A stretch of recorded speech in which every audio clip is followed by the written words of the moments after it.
আহলান সাহলান রমাদান মোবারক। আহলান সাহলান রমাদান মোবারক। সবাইকে জানাচ্ছি রমজানের শুভেচ্ছা।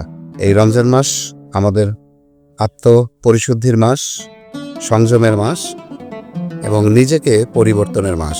শুধুমাত্র রমজান মাসেই সেটা সীমাবদ্ধ থাকবে তা না, এটা পুরো বছরের জন্য আমাদের জীবনে হয়ে যাক, এটাই আশা করি। দাঁড়িয়ে আছে আমার ছাদ বাগানে।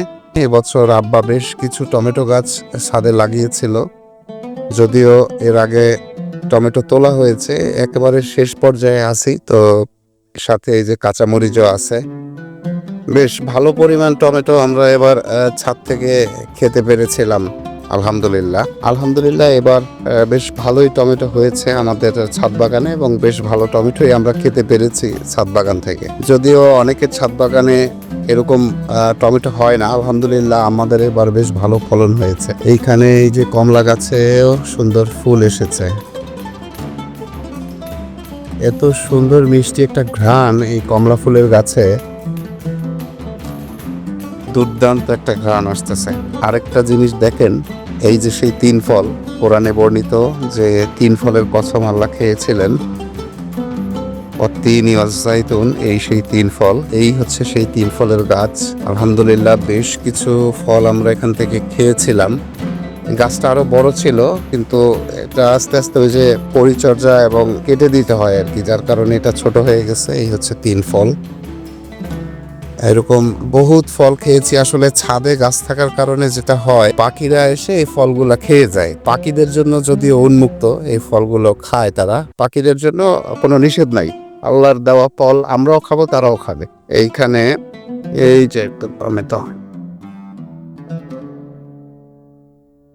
আরেকটা মজার জিনিস দেখেন, এই যে হচ্ছে আমাদের বাগানে স্পেশাল একটা আম গাছ, এটা হচ্ছে মিয়াজাকি, জাপানের সেই বিখ্যাত মিয়াজাকি গাছের আম হচ্ছে এই যে আম গাছ।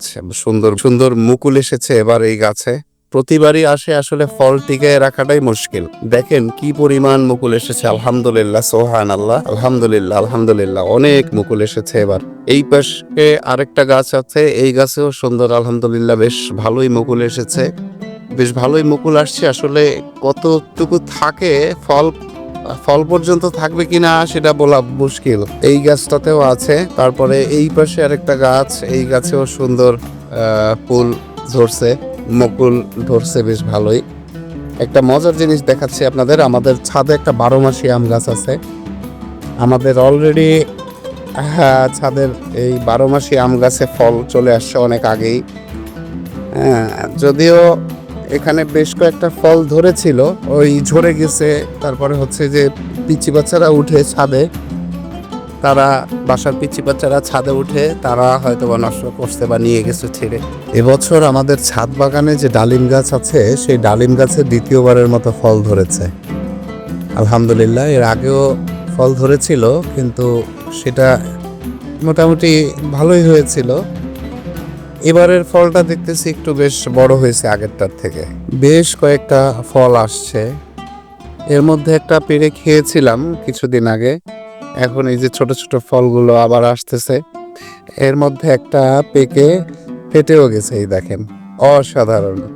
যদিও একটু কষ, এটার দানাটা মোটা, আমাদের দেশীয় জাত, কিন্তু তারপরে হচ্ছে ছাদ বাগানের ফল, সেই দিক থেকে একটা ভালো লাগা তো কাজ করে। এই ছাদ বাগানের ফল খেতে সবারই ভালো লাগে। আরো উপরে ফলের ফুল আছে, ফল ধরবে আরো আশা করা যাচ্ছে। আলহামদুলিল্লাহ আমাদের ছাদ বাগানে যথেষ্ট পরিমাণ পুদিনা পাতা হয় আলহামদুলিল্লাহ।